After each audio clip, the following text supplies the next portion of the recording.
Hey, how you doing, man? Come on in, have a seat. We have such challenges today with our current scientific paradigm. It doesn't look beyond the scientific method. If it's not provable and you can't test it, it's not valid. And when we run into ancient sites, and we talk about them every week, Maya, Egyptian, Chinese, Sumerian, it's just, we had to look at it through filtered lenses, and the filters are the education that our historians have, limited education, and how problematic it is when we work with the unseen levels, the unseen energies that are all around us that make up our planet. Now, we've talked a lot about how, and we've had people on the program talking about how our ancestors built their temples, their buildings, and pyramids over these geomagnetic energy gashes in the earth that are bubbling up telluric energy. It seems to be a fact that our ancestors were more in touch with these energies than we are today. And just because we can't see them doesn't mean they don't exist. We can measure them with very rudimentary tools. And some people can actually feel the energy. But because our archaeologists and Egyptologists are not schooled to look for these things, we are missing a huge part of our ancestors' science and connection to Gaia or to the earth. And I find this a real problem because the Egyptians and the Maya built their buildings on top of these energy fields for healing, for conscious awareness, to help them in their research and to connect with, as we've heard from Chris Dunn, perhaps power cities, and along with powering them, and we don't know a great deal about the healing effects of geomagnetic energy, but we do know that more and more science, including medical science, is recognizing electricity as a form of healing or a healing modality. So that's something to consider. But on the program today, we're going to go to Egypt and meet with an author who has studied in depth the Dendera temple known as the Hathor Temple. And he spent a significant amount of time as an engineer looking at the details of the temple and the symbology as a part of it. He's worked with noted Egyptologists in creating this book that we'll talk about shortly and getting the decode on what we know from our current scientific paradigm. Again, and you'll hear this in this interview, he believes there's more to it than just what you can see. Symbols, images of gods, zodiac tablets, astronomical planets and constellations.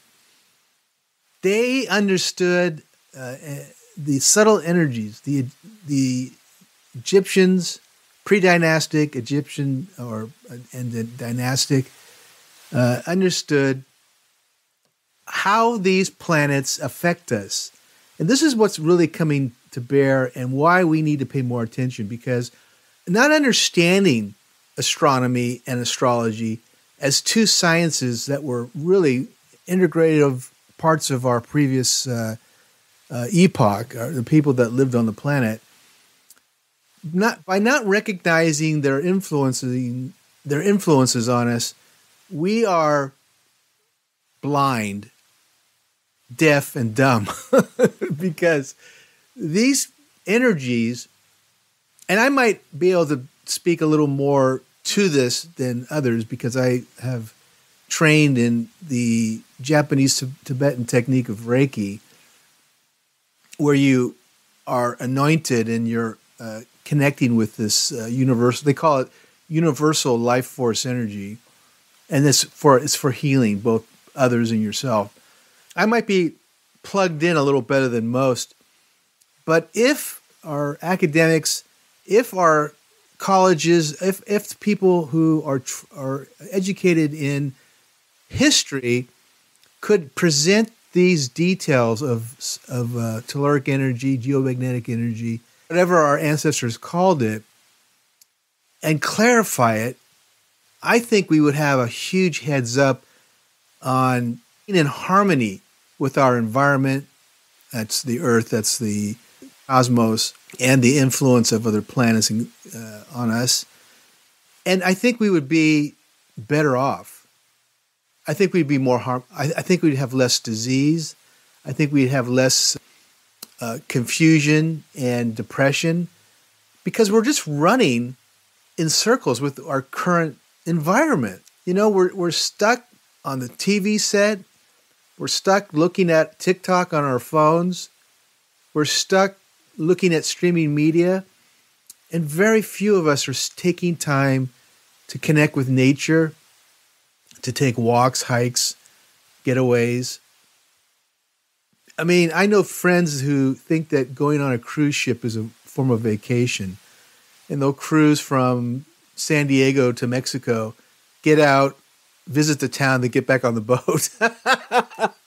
I mean, there's nothing wrong with that. I have friends that do a lot of that. But why not go beyond? Why not spend a day in town, look at the local people, connect with the region? I don't know.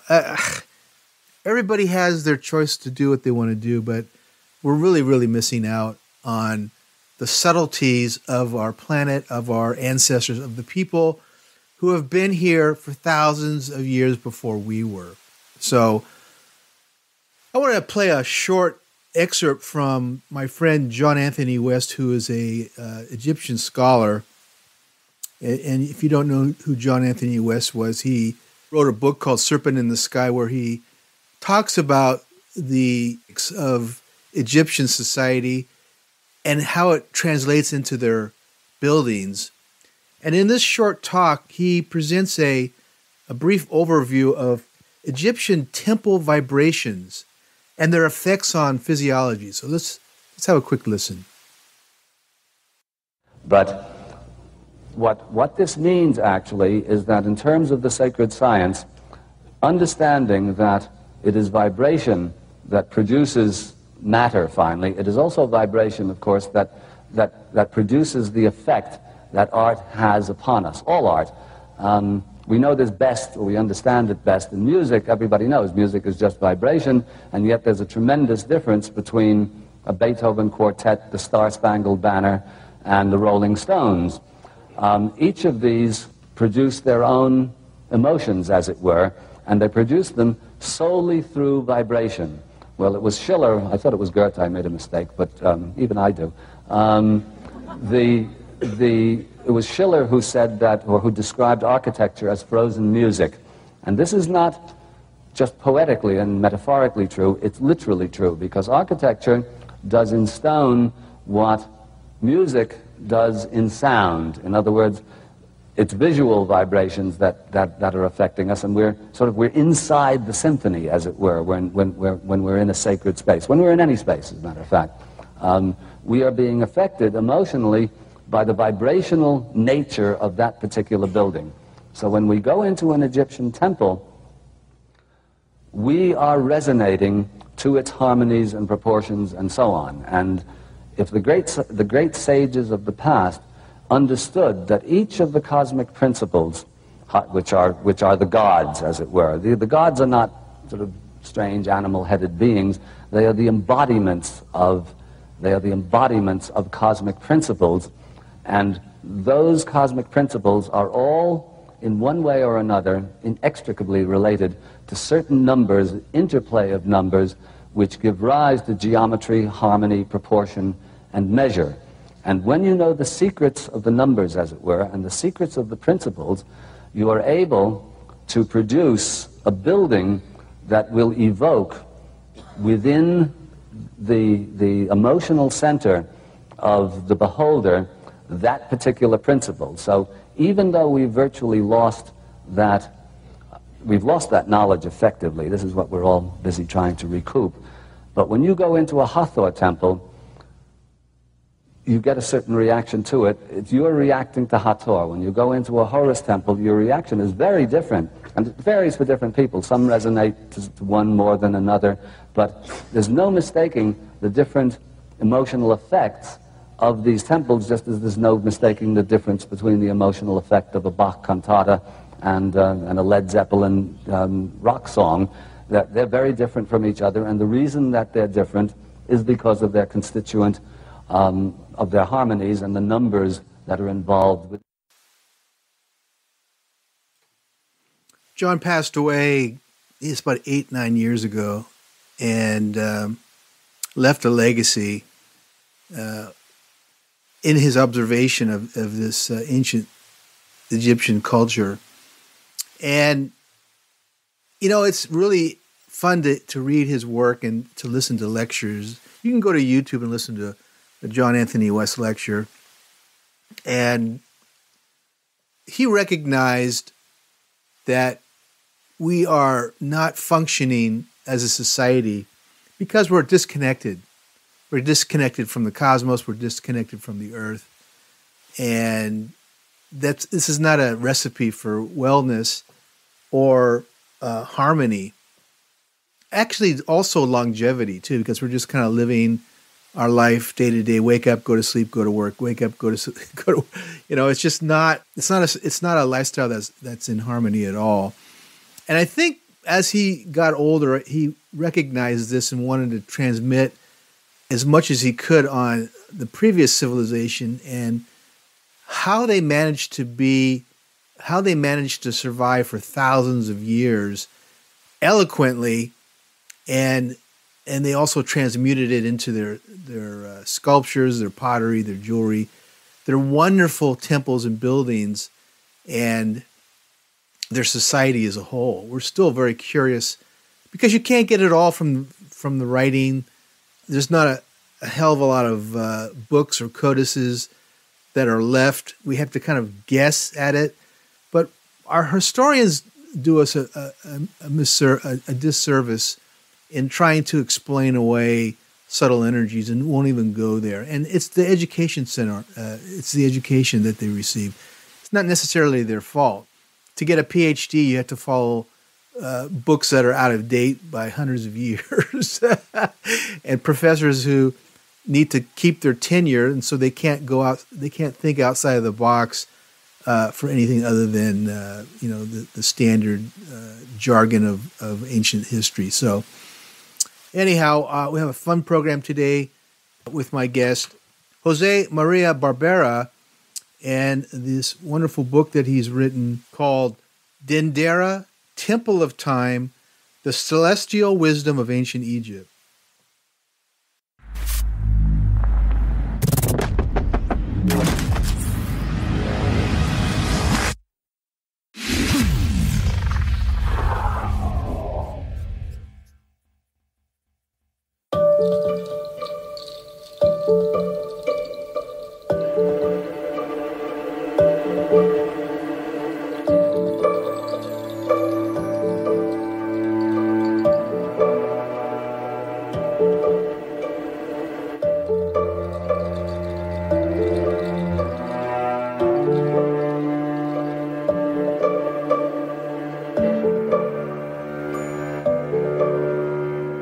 Big fascinations of visiting Egypt is the magnificent temples.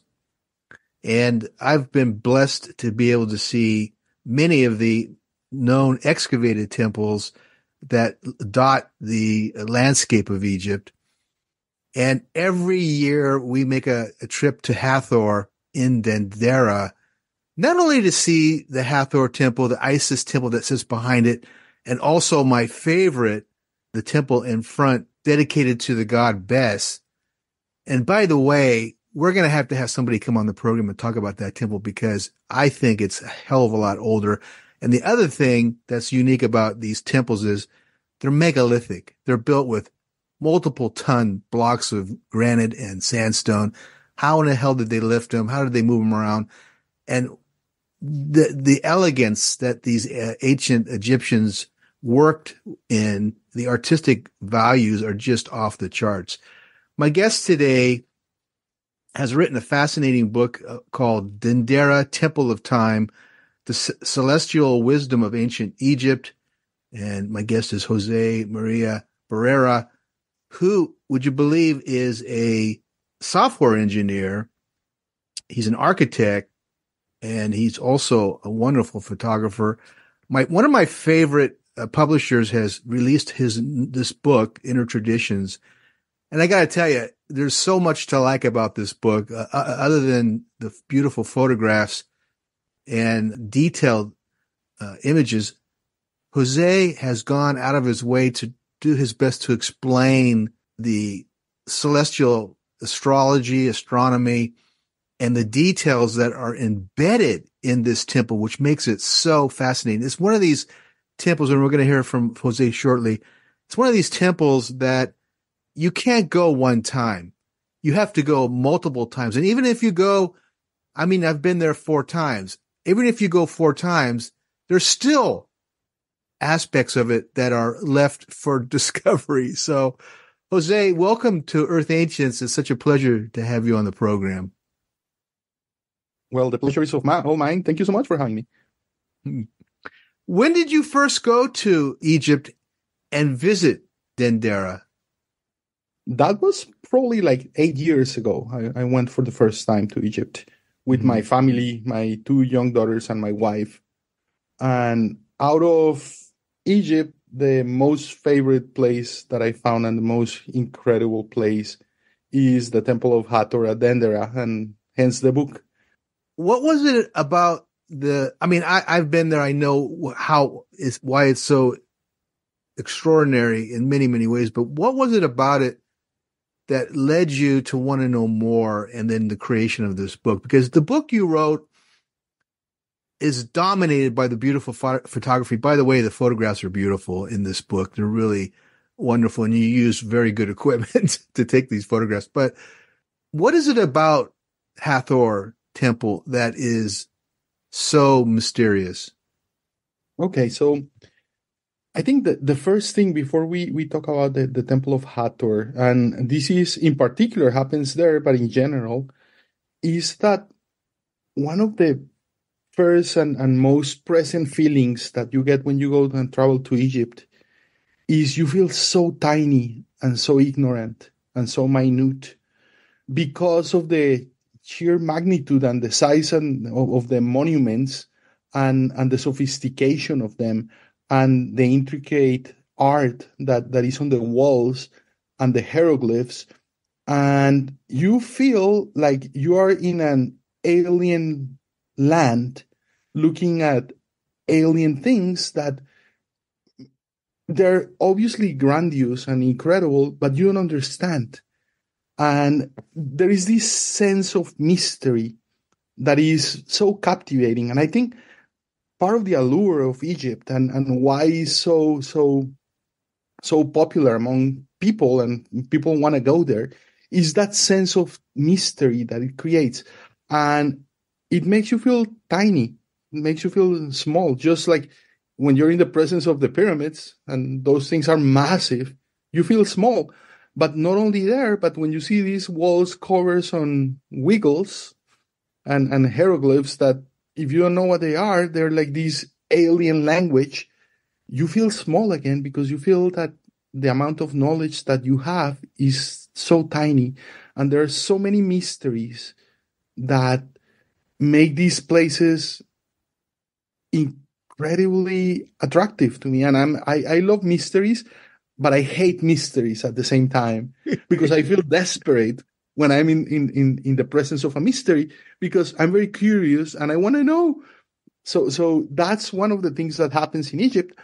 And at the beginning, when I first went there, I went reluctantly, let's say that, or not. I went convinced that I wanted to go, but before that, I was reluctant to getting to know Egypt because it is so foreign and so different that I thought that the amount of investment that you have to make in order to try to comprehend it is so big that I was like, I guess in another lifetime I'll do it, not now. But then I went to an exhibition in Fifth Avenue. They had a reproduction of the tomb of King Tut, and I went there with my daughters one day, and it was so amazing and so beautiful. You're talking about King Tut at the Met, right? The Metropolitan Museum of Art. Yeah, they actually they had a reproduction. It was like on Fifth Avenue. Like Fifth Avenue, like a gallery or something. Yeah, and a gallery, and New York. Was like, I thought when I went there, it was like in the middle of winter. My daughters were little; they were like 13 and 12 or something like that, and we had nothing to do that day. And I was like, "Oh my God, we're getting into a tourist trap." But we had nothing better to do, and we went in, and it was incredibly done. It was like, they used the photos that Carter took and the real objects, and they made a perfect replica of the rooms, and they put all the stuff inside the rooms. Oh, cool! Like they were in the photos, the way Carter found them, and they were so magnificent and so beautiful that I was like, I have to go and see the original, because if this is a reproduction, I have to see the original thing. And that's what took me there. And a couple of months later, we went to Egypt with my family. And out of the whole thing, the place that I liked the most was the Temple of Hathor at Dendera. And coming back now, after a long deviation to your question, what fascinates me about this place are many things. The first one is that probably it's one of the best preserved structures of ancient Egypt. Even though it's modern by Egyptian standards, right? Like it's 2050 or 100 years old. So it's in relatively speaking is new. But it's in perfect condition. Like you go there and they just restore, like a decade ago, the ceiling. They clean up the ceiling in at the entrance of this temple. Right. That is a massive ceiling for people that haven't been there. Is probably the size of 2 tennis courts, and the ceiling is supported by 24 columns that are like 7 stories high. So this place is like gigantic, and the ceiling is covered with images of celestial images and stars and gods, and in full color, and the original colors are still there. And when I went there and I saw that, I was tantalized by my ignorance, because I was in the presence of something grandiose and I didn't understand it. And I look for, so when I came back to New York, when I went back, I look for documentation about this place because I wanted to learn more about it. And to my surprise, there wasn't much documentation. Isn't that strange that there's so little documentation? I mean, you could go to National Geographic or the Smithsonian and you'd probably see a chapter or maybe a magazine dedicated to Hathor, but there's not a great deal of detail. In fact, the detail that you go into, especially with the panels on the ceiling, I don't think anyone else has gone that far, have they? Well, there is a woman, a French woman, who is probably the head of the French mission in Egypt, and she's in charge of the Temple of Hathor at Dendera. And she spent 35 years studying this temple, and she has written down the translation of pretty much every single hieroglyphs on the walls of this place. So it's hundreds of thousands of hieroglyphs. Yeah. But the problem with this literature is that it's incredibly technical, and it's just like the literal translation. So, on the day of let's bless the goddess Hathor. It's boring. It's like you read it and it's like, oh my God. It sounds like a scientific white paper where it's all. So exactly. Yeah. It's so cool. And it's one of the things, if you think about what happens when you go to museums, you go to museums and have all these pieces and nobody tells you what they mean. They just tell you, oh, this piece, they give you a name. This was made, if they know who made it, made by this person in year XYZ. And and that's it. And made in marble or copper or whatever is the piece, like the statue or the painting or whatever it is, and that's it. That's the end of it. Nobody tells you what is the significance of the pieces in museums, and why did they put them together, and what they mean, and what is their significance. Same thing happens with these technical books. Is they're just stating the facts of, oh, this is what says on wall 32, and is this row of characters. And they're also writing for their, I mean, let's be honest, Jose, they're writing for their contemporaries. They're people in their field. And if you don't understand Egyptology or have studied it, it doesn't make sense to you. Yeah. And there is no context, right? Because they have all these context that is not in the book because they suppose they're technical books. Yeah. So that's one thing. The other is there is no literature about this temple really in English up to now. So this book is the book that I didn't find about the temple. So I was like, I think other people will be interested in this. Yeah. And the book is I'm not an Egyptologist, right? Like this is my hobby, and I've been studying a lot of it. But this book is what I wanted to find to explain and make sense of this ceiling. Yeah, but I mean, another thing is you're an engineer, which is one important aspect, but you're also an architect.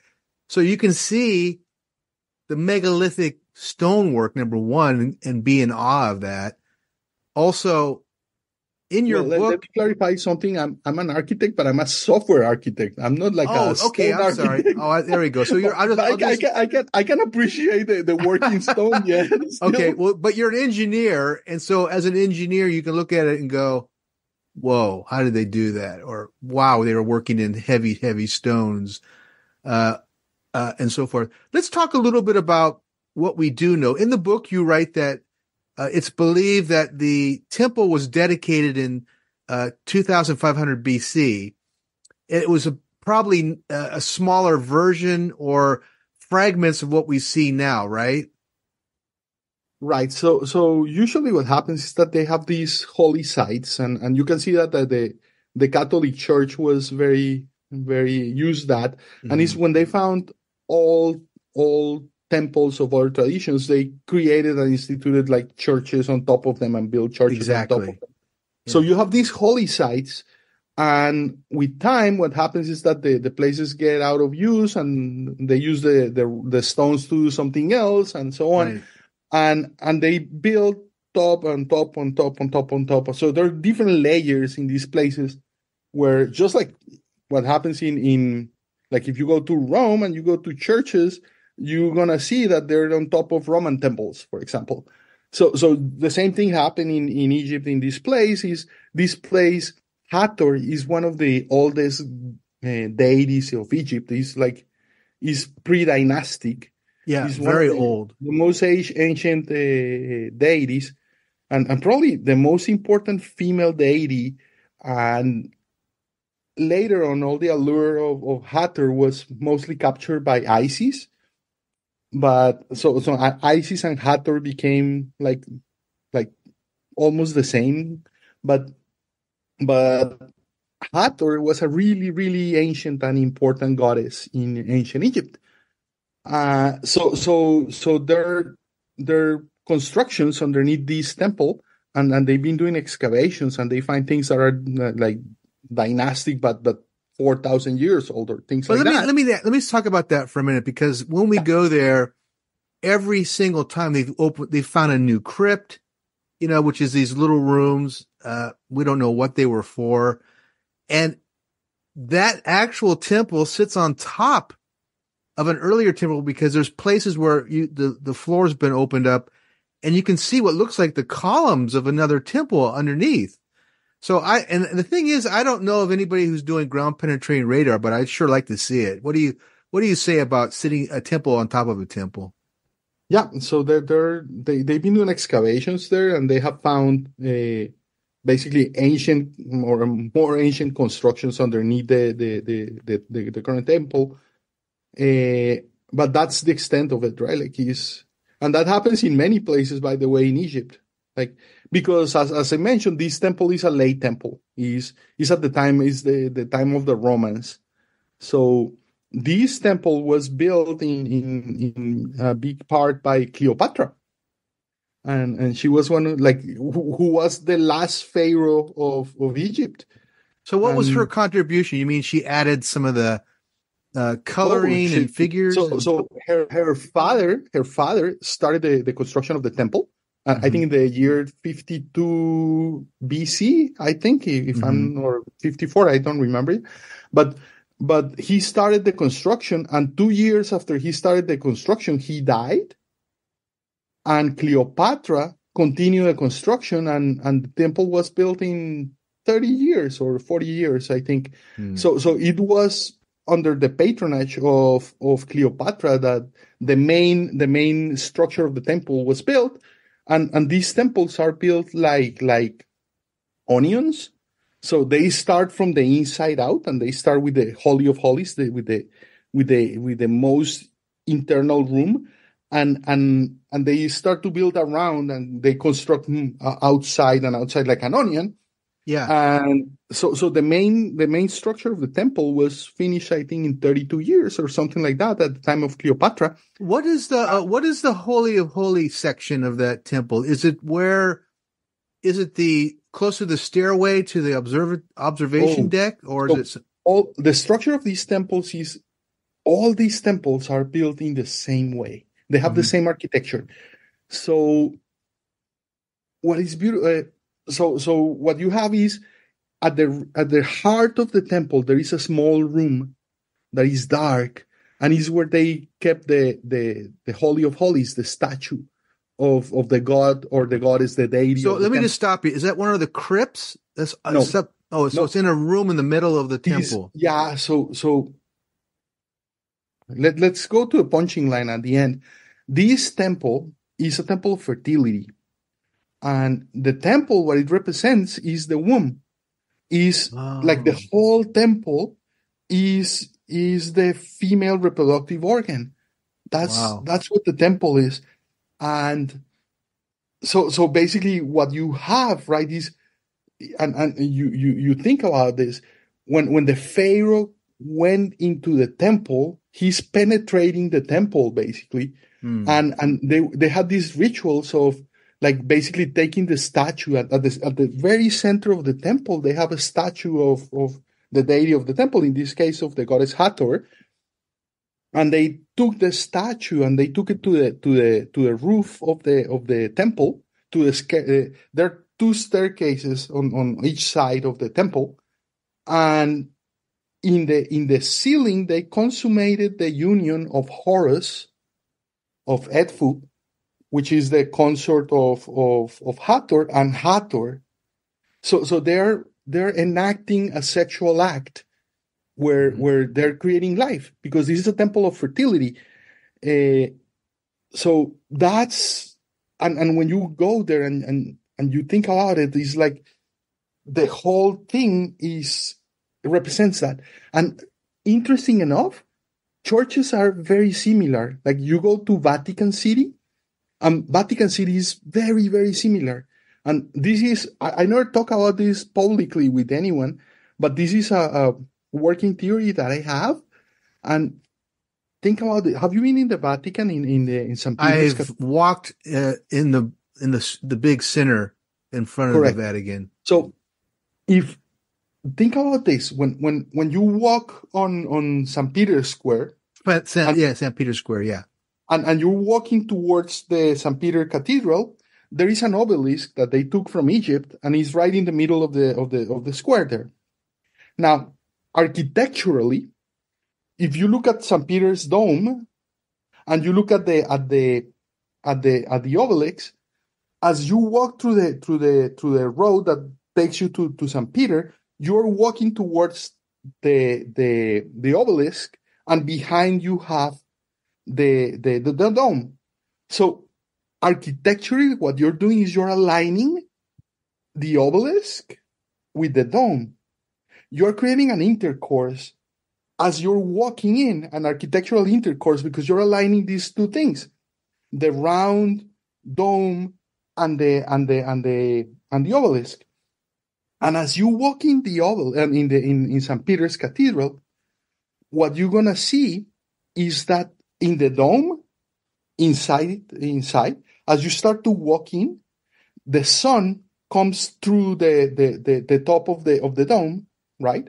And comes down. And as you walk in, what you're gonna see is you create like you can see a dome underneath that it looks round, but you see like a middle moon, like a crescent moon made by the side of the dome. I can show you pictures of that. Okay. And what it is you're walking in, and what you're doing is you're creating an eclipse of you're creating the conjunction architecturally of the sun and the moon. Because you can see literally, you see a crescent made by the walls of the side of the dome and the dome, and you see basically the conjunction of the sun and the moon. And once you walk into the center, right underneath the dome is the altar in St. Peter's Cathedral. And think about what happens at the altar. At the altar, they're consecrating the wafer, the holy wafer, right? And so they have something that is called a badoquin, which is this little structure inside on top of the altar. That is like a roof on top of the altar underneath the dome. Mm-hmm. If you look underneath the badoquin, this roof that they have there, what you're gonna see is that they have an image of the Holy Ghost inside, on top. So what you're doing, what the priest or the Pope in this case, which is we're in St. Peter Cathedral, what he's doing when he consecrates the wafer, right? When he's doing the communion, what you have is he's aligning the light of the sun that comes on at the top of the dome with the badoquin that represents basically the Immaculate Conception, with the altar where he has the cup and the wafer where he is bringing into life, he's making the wafer into flesh and the wine into blood, is the miracle of the Immaculate Conception. He is reincarnated, he's reenacting ritualistically the Immaculate Conception, the miracle of life. So all these places, what you have is, that's the supreme miracle is life, right? Like we're here in this universe, we exist, and life is an incredible miracle. So you're talking about it symbolically, correct? Which is important, but go beyond that and talk about it energetically. When somebody is passing through these monuments like St. Peter's Cathedral and when they pass into Hathor, are they symbolically and energetically is the same thing? You see, because we are made of psyche, right?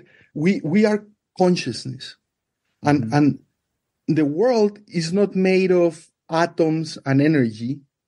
The world is made of ideas and concepts and preconceptions, and we live in a world of concepts, and we live in a world of ideas. So when you create these rituals, which are magical rituals at the end, what you're doing is you are channeling the psyche into these incredible things, right? And as you reenact and repeat these rituals, what you're doing is you're taking all these ideas and these concepts and this energy, this psychic energy, and you're giving it life into, in quotes, you're giving it manifestation in reality through the behavior of people. So it's a pure act of magic, because magic is the manifestation of the psyche into the material world. And you do that through ritual. That's ritual magic. That's what it is. And all these things, what they're doing is you're enacting that. You're creating life. The Pope is bringing into the world God incarnated, Jesus Christ on the wafer and the blood. Right. But the whole thing is in harmony with the temple and the architecture of the temple and the architectural alignments and the geometry of the temple and the ritual and the incense and the music and the clothes and the whole thing. Yeah, you talk about that in your book. You say that the features in the temple, the Hathor temple, are inspiring for symbology, time, and cognition. What do you mean by cognition when you're discussing Hathor temple?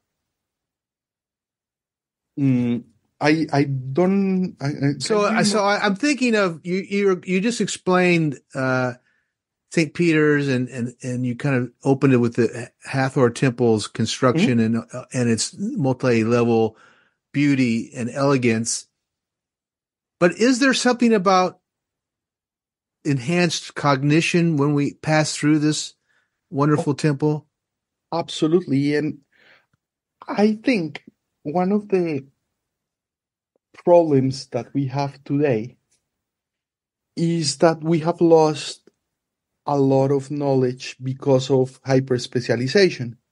So what has happened is that since probably I think the killing strike that culminated this is the French Revolution with the time of Enlightenment, where they took reason and they replaced the church with the goddess reason. And ever since, what we have done is we have taken reason and quantity and measurement as the supreme God and the supreme deity in our society. And we have forgotten any other ways of knowledge. So today, we live in a world that everything has been reduced to number and measurement. Mm-hmm. And your health is what is your cholesterol level? That's a number. What is your temperature? That's a number. What is your height? What is your weight? All of those things are measurements. And so what reason comes from reckoning, that is ratio, that is comparison of quantities. So anything that you cannot quantify, like consciousness, like awareness, that you cannot put a number on that, you cannot measure that, then are things that are simply not part of the system that we have of knowledge today, and they're unexplainable. So in the past, and don't take me wrong, reason is the tool of Lucifer, of light, right? Enlightenment. Lucifer means light bearer. Mm-hmm. And what was the promise of Lucifer to Adam and Eve when they ate from the tree of knowledge is they would become like gods. And guess what? We have done that. We can fly. We have telepathy. All these tools that we have created with reason today, we can go to space. We have rockets, all these things. Mm-hmm. It's an incredibly powerful tool, but it destroys and kills the spirit because it's antithetic to the spirit, because ratio, reasoning, counting, quantity cannot commensurate the spirit, because the spirit cannot be quantified, can only be experienced, and experience itself, which is what we have, is the ultimate tool of knowledge, cannot be quantified. So the theory that we have to explain everything today, and we took that as the supreme deity, cannot explain the spirit. Therefore, it kills the spirit and treats us as machines and just automatons. So we've lost that subtlety, the ability to recognize. Correct. And it starts in language. So imagine that the sounds of your language are the names of your gods. So the sun, Ra is the name of the sun, but it's also the name of the god of the sun, of light. And imagine that the basic phonemes and the basic sounds of your language are the names of the gods.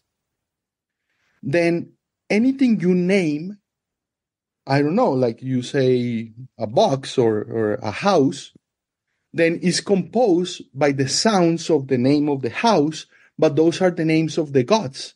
So as you name anything, what you're doing is everything around you is imbued by the essence, the divine essence that are the gods. That's symbolically what they are.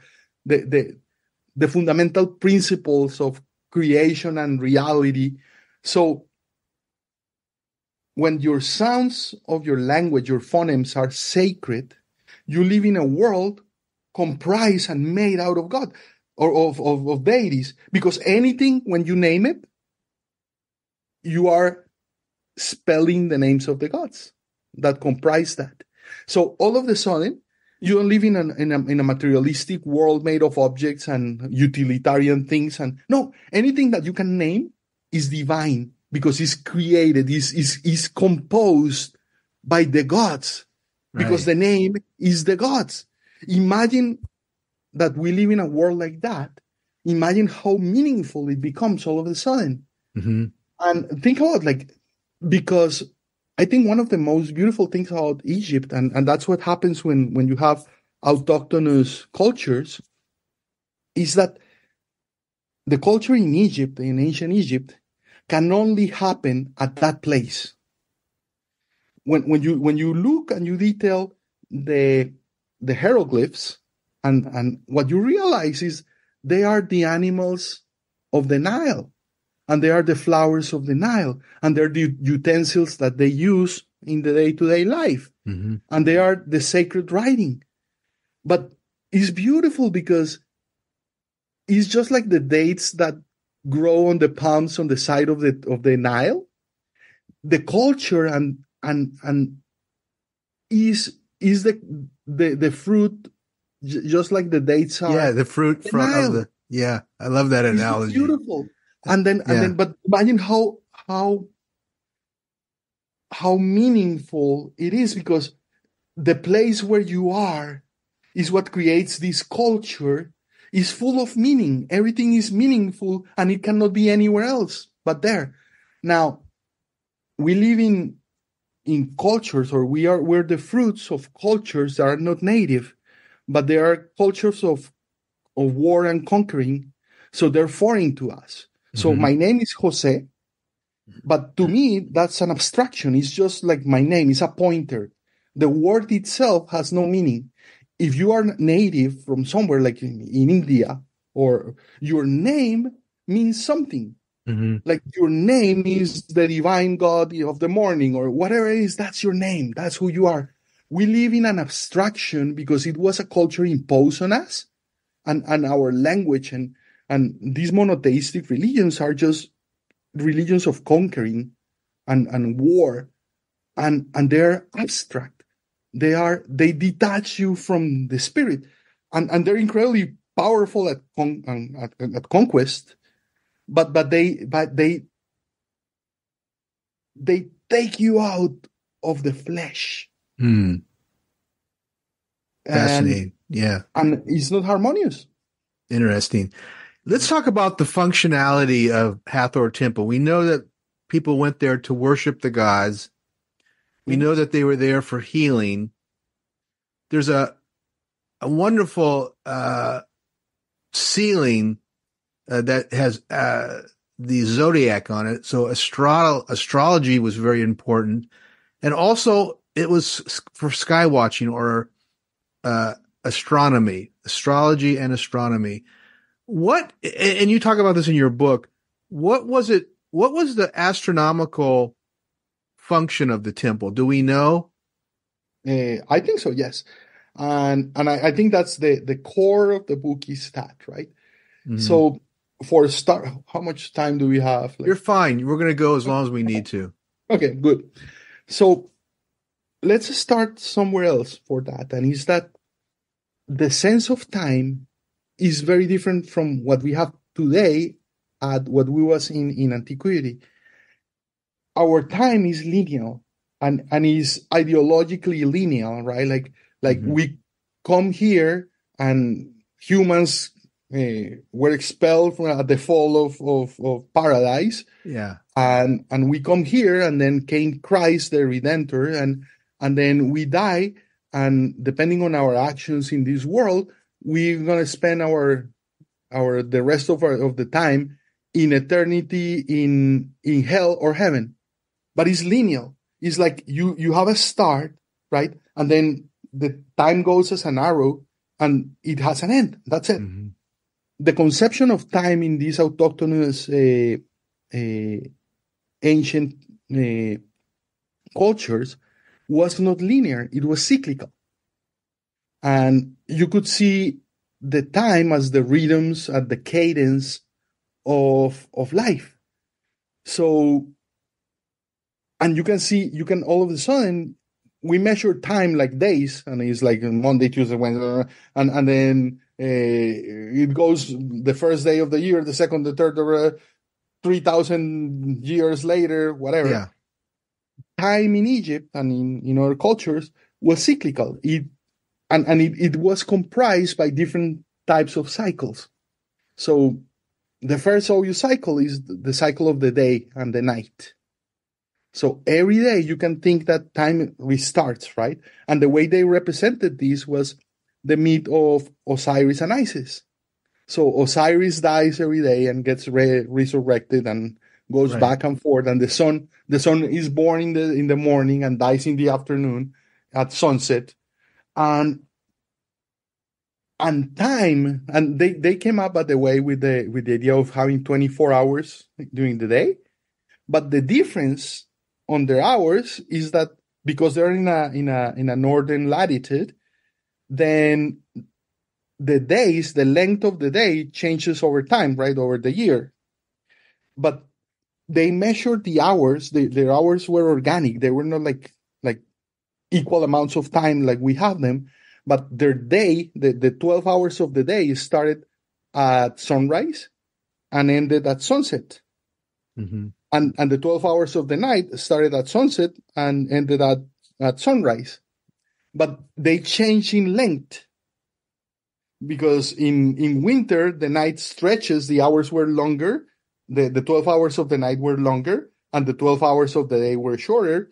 And in summer, the 12 hours of the day were longer, and the 12 hours of the night were shorter. So they were like accordions. They stretch. They were organic.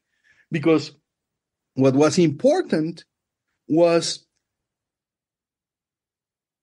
the qualities of the time. So let me put it this way. In our time, in our time, in the way we measure time, every hour is the same as any other hour. Right.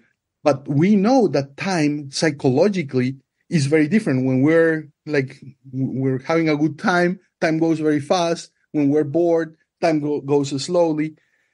The sun, to us, is an abstraction that is a radiation, like a nuclear ball somewhere like 8 light years away from us. And that's it, right? Like, it's that thing. For them, the sun had qualities, had character. So the sun in the morning at sunrise mm-hmm. has different qualities. Is less warm than the sun at noon. And the dying sun in the afternoon is very different. The color of the sun, the mood of the sun is different. So they represented the cycle of the sun, which is basically the ceiling. What it is all this astronomy, is the beings in the sky. Right. Is a representation of the different cycles of time. And one of the panels is the hours of the day. And what they represent is the different hours, the 12 hours of the day, the sun on a boat at different moments of time. And in the morning, what they did is this analogy of the sun and the life of a person. So in the morning, the sun is a little child. At noon, is represented as a ram, which is potency, right? It's the potency of the sun at noon. In the afternoon, right before sunset, is an old guy with a cane.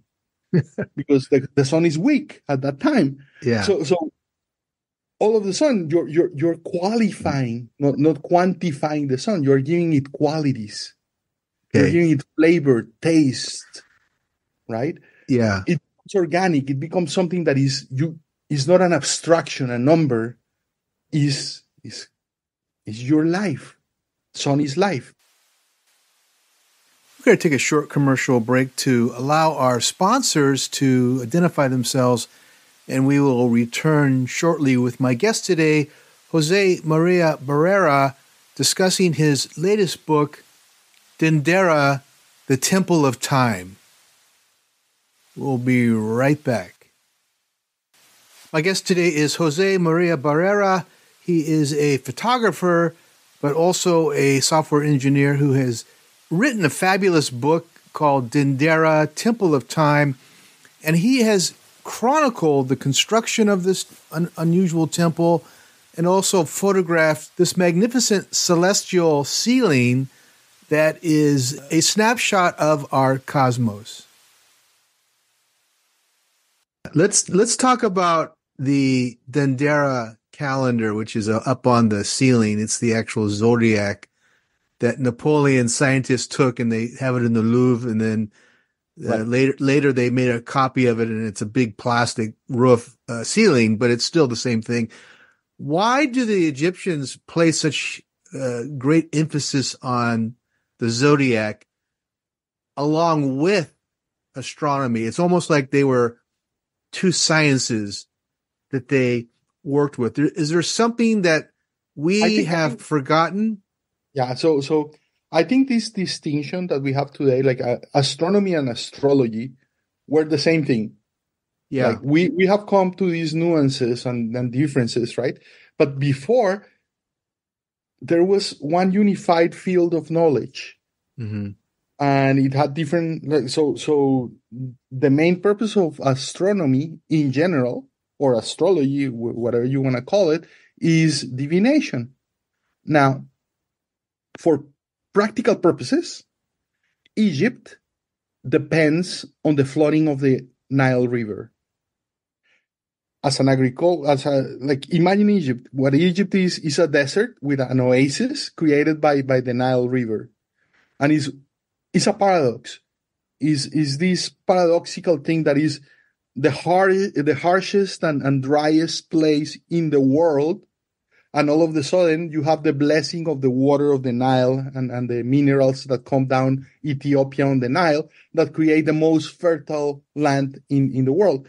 But there was another cycle that was the yearly cycle of the flooding of the Nile. Mm-hmm.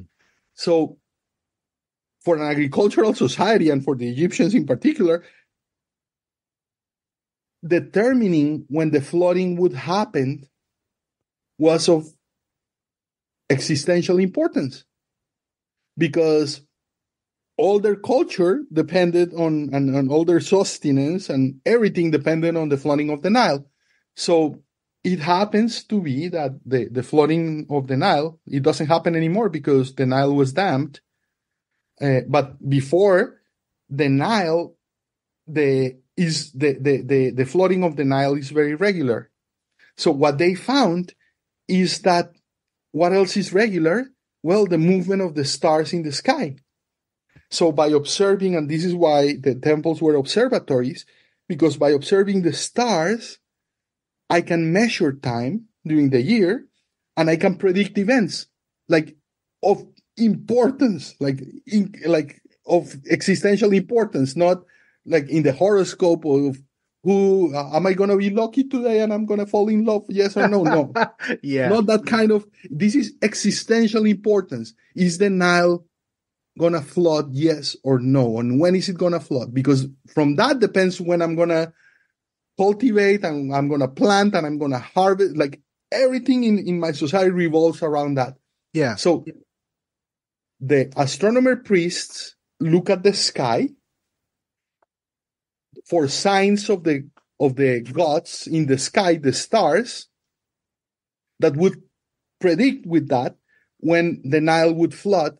And based on that knowledge, they would enact and create rituals the ritual of the harvest, the ritual of the flooding, the ritual that modulate the behavior of people in the Egyptian society. So basically, the temples and the priests worked as pacemakers to align the cycles of the gods, of the stars, with the cycles of nature and the cycles of culture to create a harmonious society. And I think the trick and the reason why they were so successful and they lasted for so long is that they were able to create a society harmonious with their surroundings, with and Gaia, the reality that they live on. Yeah. They were so sophisticated that another thing that they had in every temple in Egypt, or in most temples, was something called the Nilometer. The Nilometer was a well with a scale on the side where they measure the level of the water of the Nile. And think about this. What they did with this, based on that level, was they calibrated how much they would tax the society depending on how much flooding they had that year. Because if there was not too much water, then the crops would be poor that year. And if they taxed too much, then they would impoverish the society. And if there was too much water, then the floodings would destroy the fields and so on. And again, so what they were looking was for the right amount of water to happen. And based on that, they calibrated what percentage they would tax the Wow, Egyptians. I didn't know that. That's pretty cool. Imagine how sophisticated. Think about our IRS, like, oh, we are the most powerful culture in the universe. Yeah. The IRS has a fixed rate. It doesn't matter if it's a good year or a year of recession, you have to pay the same, damn it. Yeah. But you see, it's not harmonious with society. That cannot last for too long because people are gonna revolt, or the state is not calibrated to be optimal. Why are it seems like we in our current society have downplayed astrology, whereas these ancient cultures, the Chinese, the Maya, Sumerians, the Egyptians, made it part of their society. So the influences of the constellations must have understood the subtle energies, the influences of these planets on Earth. What do you say to that? Oh, absolutely. Like, so think about like the obvious ones, right? Like, think about the sun, right? Yeah, that's which is the first cycle that you have there. Yeah. So creates day and night, and think about psyche, like in your psyche, what does the sun do? So at night, you sleep and you dream, and at day you're awake and you live in this collective reality. So just think about that for a second, like the movement of the sun or the earth, like around the sun, or the sun around the earth, depending on how you look at it, determines if you're dreaming or you're awake. And then you go to another one, the moon, which is one of the other panels that you have in the temple. The moon determines the fertility of humans. The fertility cycle of women is synchronized with the phases of the moon. Mm-hmm. So hormones, the hormonal rhythms, the moods are aligned with the phases of the moon. And you have, like, there is something called lunatics, right? Like lunatics. Lunatics is, and this happens when there is full moon, like people go crazy. Their hormones go crazy. Correct. Yeah. You have, and the moon is the planet of water. Mm-hmm. It affects in the past they had 4 elements. One of them was water. The planet that determined the rhythms of water or influences water is the moon, and it's obvious, right? Like, look at the ocean, goes up and down depending on where the moon is, and So you have all these influences that happens, right? And they affect your hormones, affect your sleeping cycles, affect your psyche. So the planets are intertwined. These celestial beings are intertwined with our psyches. Remember what I was saying before, we're made of psyche. Right.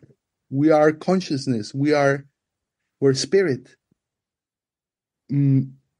So that's before we kill the spirit by introducing only reason as the supreme goddess. There were other gods. Yeah. And they're super important because they determine who we are. And it's sad that we have delegitimized astrology. And now it's like you look at your Sunday paper to find out what's going to happen for you, the Virgo, the Gemini, whatever, for that following week, which has kind of made it into a cartoon. Right. When it really does have the more ability to prostitute everything, right? Like, yeah. So, yeah, because it's the only thing, like, if you cannot quantify it, then you have to mock it and ridicule it because that's the only thing you can do with it. You have to destroy it. The book we're talking about is Dendera, Temple of Time, the Celestial Wisdom of Ancient Egypt. And we're speaking with the author, Jose Maria Barrera. I want to get into these wonderful panels, which makes up a large part of your book. First of all, I want you to talk a little bit about the makeup of the temple. There's massive columns in the very beginning, and the capitals are the head of Hathor at the top. Why do you think they did that? Just to sanctify the goddess Hathor? Because her head is not only on, it's like 4 parts of the capital, and those those columns are huge. Talk a little bit about those, because they're very unique. So this ceiling is the size of 2 tennis courts, right? And rests on 24 columns, 1 for each hour of the day. And each of the columns, as you mentioned, has the head of the goddess Hathor on top. Actually, what they represent are a musical instrument called a rattle that they used to have called the sistrum. And each of these columns represents a sistrum. That is a shaker that they used to use in rituals, and it was the instrument of the goddess Hathor, because one of the things that the goddess was a deity of was music and rhythm. But more than that is harmony. So what you have at the entrance of this temple is you have these musical instruments, which is a symbol of harmony, supporting the ceiling where the different rhythms of life are represented. So what it is the whole, that's why the book is called Temple of Time, because this ceiling represents the cycles and the rhythms of time. So music, which is one of the attributes of the goddess, and the other one is fertility, right? All these things are cyclical. So what you have in this ceiling is the representation of harmony and cycles and time. Wow. Measured by the stars. Right. Let's talk about the temple. You call it the ceiling of Pronaos, and that is I guess that's kind of a representation of time, right? So Pronaos is so basically the naos is the main hall of the temple. Right. The pronaos is what goes before the naos, which is the entrance, and that's where these 24 columns are. And the temple, as we mentioned before, represents the womb, but it's also the temple represents the universe. The temple is as above, so below. Right. Is a small representation of the universe, and it was the house of the deities that live in the temple. And if you go to this, the floor is the earth, the columns are the trees, and in other temples like the Temple of Esna, you can see columns like represented as trees, and the ceiling was the sky. So it's like a small model of the universe, Right. what they were creating, like, which was the house of the deity of the temple, in this case of the goddess Hathor. Yeah.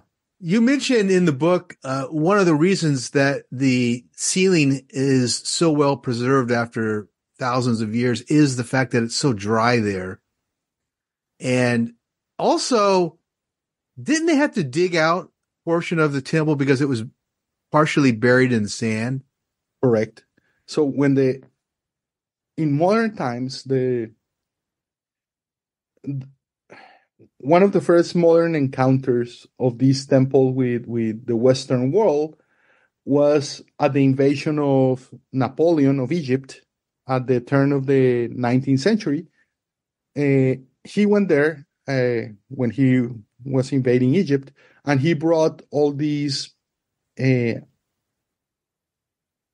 academics to study, and basically what he wanted to do in Egypt, he wanted to do basically what Alexander the Great had done, and what the Romans had done, was to take Egypt and make it the bread basket of the Roman Empire. So Napoleon, that had big dreams, as all these guys have, what he wanted to do was to have the French Empire and make Egypt into the breadbasket of the French Empire. In order to do that, he had to basically create infrastructure in order to grow like. So this is the time of the Enlightenment, and what they wanted to do was to technify and create like infrastructure in Egypt so they could grow things there. So he brought all these engineers and architects and artists and all these people to do all these surveys to do this, but his campaign went horribly wrong, and these people, these academics, were stranded for 3 years in Egypt, and what they decided to do was to just go in tourism during these 3 years and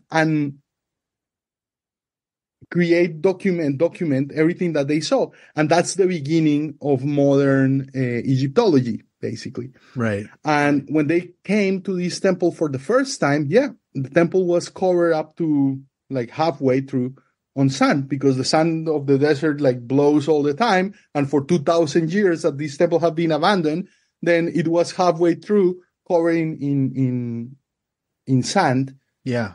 And there were Bedouins living inside, and they had created like on the roof of the temple like a little village where you have these Bedouins living, and inside the temple they created like bonfires because to cook and to warm up at night because it gets cold in the desert. And then the smoke blackened the whole ceiling, so when they came in they could see the shapes of the ceiling, but the colors were disappear underneath the soot, right? And that's what they cleaned, by the way, during the last decade, and all the colors, the original colors, were there. Amazing. So in a way, that soot protected the colors for 2,000 years. Amazing.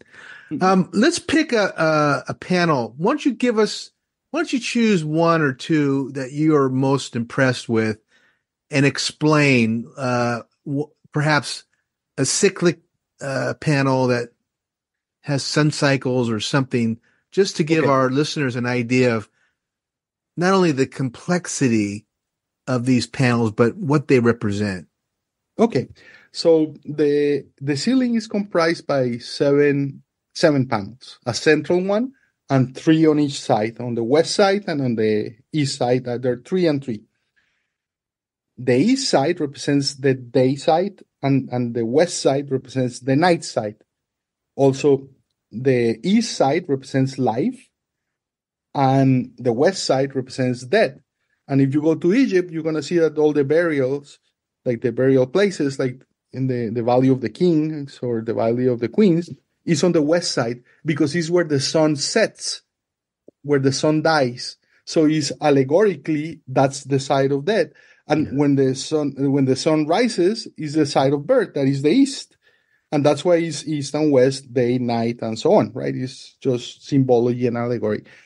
So the central panel And the way that the cycles are, the ceiling represents the entirety of existence, meaning it goes from the present to eternity. That's the entirety of time, from now to eternity.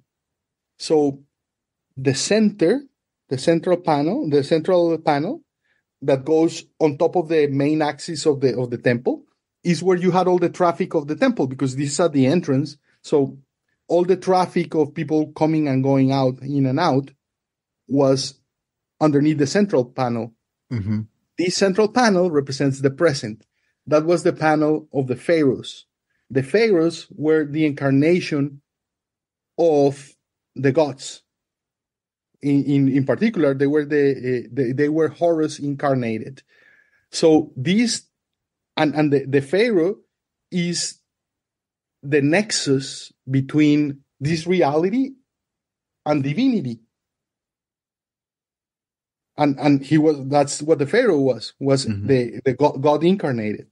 So this central panel represents that, and is the present. And then as you start to go to the sides, to your panels, they're slower and slower cycles, right? With slower frequencies, the day, the month, the year, and then the ceiling is enclosed by the goddess Nut, that is the sky, that is the blackness of the sky, and that's eternity because it's immovable. Nothing happens, nothing moves. That's eternity. So the slowest possible frequency is when nothing moves. The fastest possible frequency is the center, that is the present. So what you have there is a whole map of existence of any possibility in time. And then, as I mentioned before, one of the first panels that you see is the panel where they have the boats with the sun at different stages of life. A child at noon and an old guy in the afternoon. That represents the journey of the sun during the day. That's the first cycle. Then on the other side, the first panel on the west is the panel of the moon, and is the month. And by the way, month and moon is the same word. Menstruation is the same word. Those three things are the same word, basically, etymologically. That's the panel of fertility, the cycle of fertility, the panel of 28.5 days, or whatever is the length of the month. And then you have two other panels on each side that represent something called the decans. The decans was 36 groups of stars that they used to measure the hours of the night. So that represents the night, but also a different decan appears every 10 days. So 36 by 10 is 360, which were the original length of the year on Egypt, 360 days. And then they added 5 more for 5 gods, and that's 350 days. And that's 365 days, sorry. And that's another contribution in astronomy of the Egyptians is the year, basically, the 365 day year. And then on the sides, the panels, you have the constellations of the zodiac that represents the year, and then the great year, which is the precession, the equinoctial precession. Right. And then it closes with the goddess, which is eternity. Well, wait a minute. Are you saying that the precession of the equinox is explained in the hieroglyphs on the ceiling? No. Basically, the observation of the change or the precession, right? Like if you think about Egypt. So first of all, the signs of the zodiac, the constellations of the zodiac are not Egyptian. They're from Babylon. Yeah. But because this is a late temple, and remember the Greeks conquer Egypt for 300 years at the end in the late Egypt. The Greeks were influenced by the Babylonians, and they were the ones who brought the constellations of the zodiac into Egypt. So in this crossbreeding between cultures, the Egyptian and the Greek culture, one of the things that the Greeks brought, and the Persians before, by the way, was the zodiac, the knowledge of the constellations of the zodiac. Now, because of the length of the culture in Egypt, that is like close to 6,000 years, if you take the official Egyptological Timeline. narrative, right, is so long that when you create the temples and you align them to stars because you want to use the temple as reference points to measure the movement of the stars, because the culture goes so long, because of the precession, what happens is that the stars start to move and your temple doesn't align with that star anymore after 300-400 years. So that's how you start to notice that there is equinoctial precession, because you start as in a lifetime, you cannot see it because it's too slow. Yeah. But in the lifetime of the culture of Egypt, they went through 3 different houses of the zodiac, basically. Which means that they're a lot older than we think. They're probably very, very old culture. Yeah, that's absolutely possible. Yes. Yeah. Do you think that the composition of the temple with these panels, with this this viewing of astronomy and aspects of astrology, make it a tool for prediction or prophecy, whereas a priest, astronomer could actually look at the ceiling, look at the sky and say, okay, we can look forward to this type of agricultural. That was the sole function of that. Was exactly, that's the primordial function of astronomy in antiquity, was to be able to predict the seasons and, in this case, the flooding of the Nile.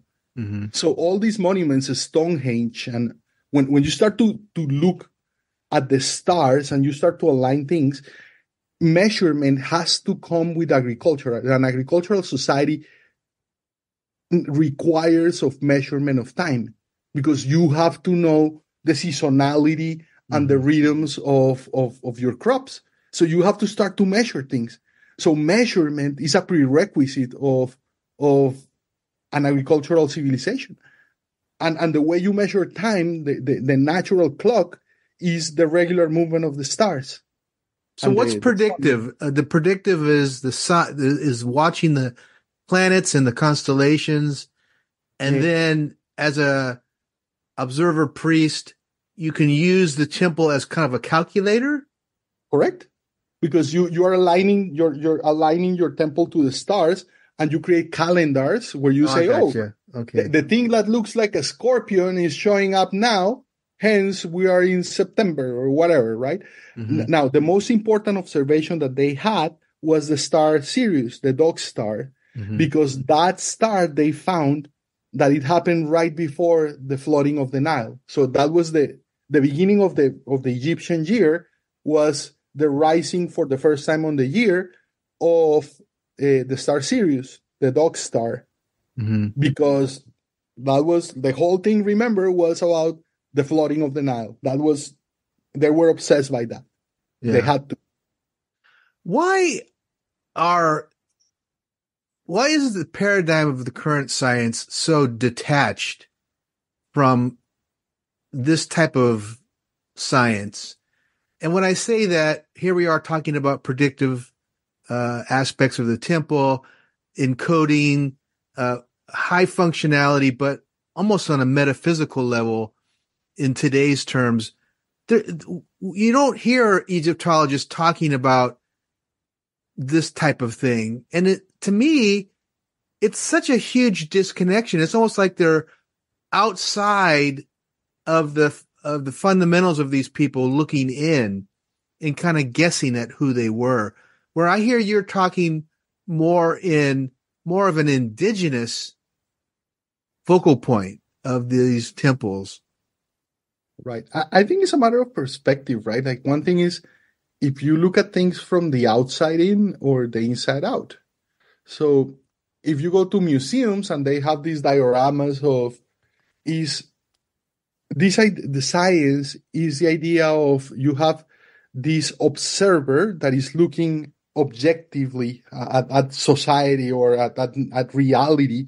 From the observer doesn't intervene in society. So the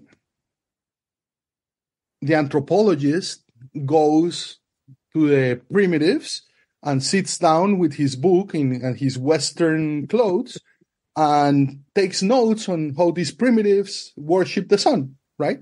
And is this and you can see that it's very funny when you read the Egyptologists from the turn of the century, is these Europeans, enlightened Europeans, looking down at the people with no clothes, right? Like, and it's very, very, very, very interesting. Is this looking down at things? Now, the slap in their face was that they saw the pyramids and these monuments, and they were like, Jesus Christ, we cannot build these things today because we have no idea. It's better than any of the churches that we have or any of these things.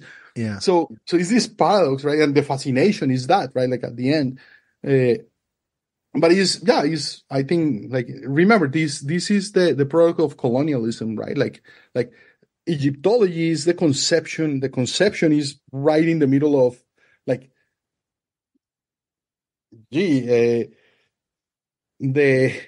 East India Company at the time, right, was trading in India. The reason why Napoleon was in Egypt or went to Egypt, one of the reasons, besides trying to make it the breadbasket, was to cut the communication route through the Red Sea of the British Empire because they were at war, right? Yeah. So is right at the center of colony, right?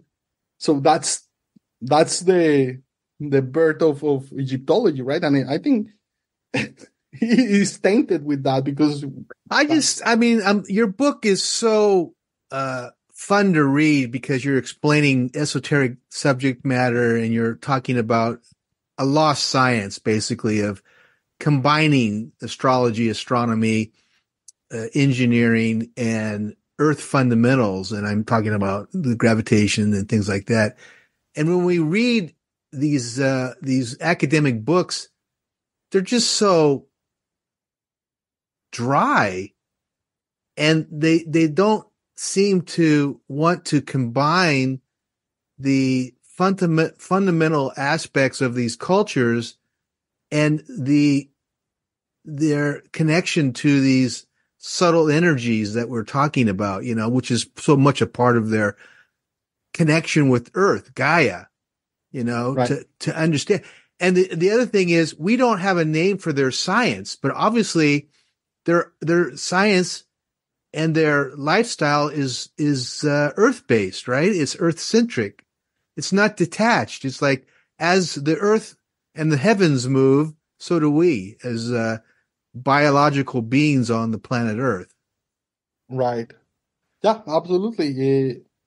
But also think about this: they didn't have AC or antibiotics, and that sucks.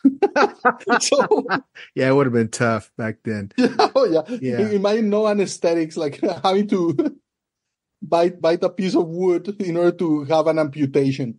That exactly. sucks. Exactly. This is a wonderful book. Again, it's called Dendera, Temple of Time: The Celestial Wisdom of Ancient Egypt. My guest today has been Jose Maria Barrera. Not only is it an amazing, and by the way, we didn't even talk about the cameras that you use to take photographs. This is an outstanding photographic assessment of Hathor Temple. Beautiful camera work. But your publisher was not cheap in reproducing this, because this is an expensive book, simply because from start to finish, they're color photographs. Right. It's a real beautiful book. Yeah. And I want to acknowledge one thing that I haven't done publicly, but I want to acknowledge the tremendous work that Inner Traditions did. Because the only requirement that I had with this book was that I want the photos to shine, right? I wanted the quality of the book to be superb, because otherwise the book loses its luster. So I want to accolades for Inner Traditions. They did a wonderful and beautiful work with this. Yeah, I want to mention to those of you guys listening to this, we've had editors from National Geographic, and the Smithsonian. We've promoted a number of books from different authors. This book by Inner Traditions is an equal, if not better than a lot of those books, simply because Jose captures not only the central aspect of the temple of Hathor, but subtle areas, the side walls, the columns, which are very, very important. And it's a really great study. It's a great book. I want to congratulate you, Jose, and wish you well. How can people get a hold of you? What's your website? Give us your website. Oh, I'm going to do it, but it's a mouthful. It's not just Jose Barrera? It's Jose Maria Barrera. My full name, like my full Catholic name. Okay. Like 100 and multiple R's and so on. I think the best way to find me is through Amazon. So if you look for Dendera Temple of Time, okay, you're going to find my name. And if you put all my name together, josemariabarrera.com, you can go there. And by the way, there I have the ceiling, the reconstruction of the entire ceiling in one image, just like Google Maps, where you can zoom in and you can see the details. Oh, so you use a special 360 camera lens and covered the whole, you swept the whole. No, I did it manually. I took 5,000 photos of the ceiling manually. Oh my God. It took me 3 months to reconstruct the whole ceiling in one image. So you can zoom in and see little details and then zoom out. You can see little cracks on every god. Wow. Amazing. This book just came out. We were talking about this before. Jose said it came out in January, but I'm showing that the pub date is February. It's available on Amazon and wherever you get your books. It's a bigger book. They call it coffee table because the pages are beautiful reproductions of the ceiling. Do you have a website? I mean, not a website, but do you have a YouTube channel where you're talking about any of this, or where else can people hear from you? You have a lecture circuit? Yes. It's from my website. If you go there is a link there to the. Okay. Fantastic. Jose, wonderful work. Thank you for joining me. I appreciate the fact that you're open and you're very expressive, and I think you understand the various dimensions of these people and what they reproduced in this temple. So, hey, congratulations on this book, and thank you for joining me. Clive, namaste, and thank you for your kind words, and it was a pleasure. I didn't mention that this book has been out now for a few weeks, and it's available on Amazon and other locations. If you get it on Amazon now, I think they're shaving a few bucks off. It's a coffee table book. They're usually expensive. This book's around $60, but I think you can get it for less than that. If you look around, I think you can get it for like $50 or less. It's pretty large, and it's beautifully rendered. The photographs are beautiful, and Jose's description of the astrological calendar and mathematics and the other subjects we have just presented are all in that book. Quick read, nothing extensive, but again, the photographs are beautiful. It really is a good value. So real fun to have him on the program. I have to have, and I was reminded of this in our conversation, I have to have somebody who has done some serious energy scanning. In other words, something like John Burke did at Tikal, the Mayan city in Guatemala, and I think he was at Chichen Itza. And they use very special scanning equipment, and they can find the various vortex or geomagnetic energy fields that are bubbling up from the ground, and which permeate these temples and pyramids. And this was what makes John Burke's book so important, is that he actually measures the emissions and perhaps describes how the Maya used that energy. we don't really know, except when you read John Anthony West's book, De Lubitsch, his mentor's book on pyramid construction, pyramid building design. We don't know exactly if they are a seasonal vibration, this is when the pharaohs and the queens would go and be bathed in this energy, or if it's constant, like the Khufu pyramid, and we've been in there many times. And by the way, both Hathor, multiple other temples, and Khufu pyramid is part of the Grand Egyptian Tour coming up April 28th through May 9th. And we only have a few spaces left. Check that out. earthancients.com/tours. But we don't know. It's hard to measure. We're not wired to understand geomagnetic energy and to utilize it. We might think about it. We might, as Jose eloquently described, feel it during lunar cycles. I think that astrology plays a greater role than we suspect.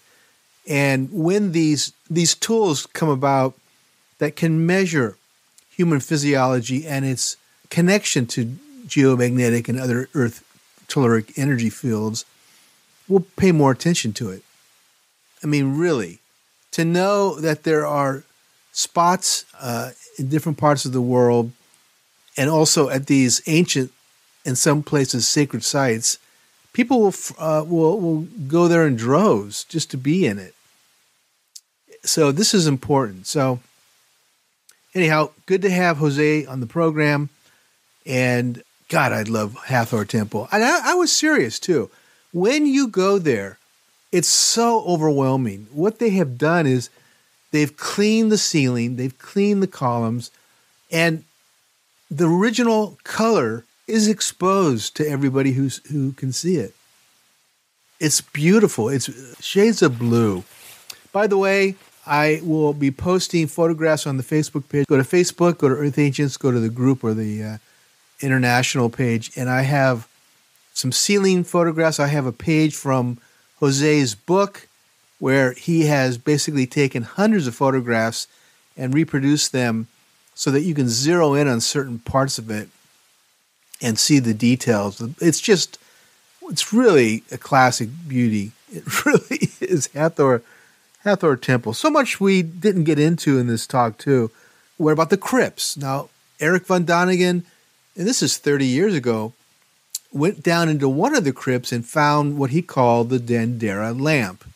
There's been a lot of people that say he's kind of nutty about that. It's not true, but he claims that the dynastic Egyptians had light bulbs. And there's two what looks like large light bulbs or some form of technology in this one crypt. Since that's been opened, there's 3 or possibly 4 crypts that we visit every year, and they're under the surface of the floor. And Jose was nice about it, but I have to tell you that the Egyptian authorities, the Antiquities Department, is extremely frustrating for those of you like myself who are seekers of knowledge, seekers of the information that is embedded in these places, and why they don't use ground-penetrating radar, why we don't use side scan equipment, as well as LiDAR, is just a huge question that no one seems to be answering. And it really brings up, suspicion and question about why we can't dig in further. I mean, Jose knows, most people who visit Hathor know that it sits on top of a much older, perhaps ancient temple that we'll never see in this lifetime because they are hesitant, the authorities are hesitant to scan. Now, there's also the issue with finance, with money, and this is a third world country, and they have a lot of impoverished people, so that should be number one on their list. But for those of us seeking, I'd pay an extra $50 to go down a crypt, to go down a shaft to see an earlier temple. Don't get me started on Egypt. It's a beautiful, wonderful place. I love the people, but governance is not their strong suit. Okay. Anyhow, by the way, just as a side note, Earth Ancients goes to a lot of these places, and we have some of the guests on the show as hosts. Our Grand Egyptian tour for this year is April 28th through May 9th. And our host is Mohammed Ibrahim. We'll meet everybody meets in Cairo, and from there on, we are escorted through basically a private tour. It's a VIP level tour for a beer budget. So believe me, it's half the price of what these typical tours are, without the crowds, in a private air-conditioned, lovely bus. And it is just fabulous. It's just so amazing. For more information on that tour, go to earthancients.com/tours. Yeah, check it out. It's coming up, and I'm really excited about it. So that's why I love it. We also are doing Turkey. That's Göbekli Tepe, Derinkuyu, Cappadocia, on and on and on. That's a 12-day tour. That is August 14th through the 24th. And then we finish the year in Mexico, in the Yucatan Peninsula, where some of the world's most beautiful cities are of the ancient Maya. That's going to be November 8th through 17th. For more information, earthancients.com/tours.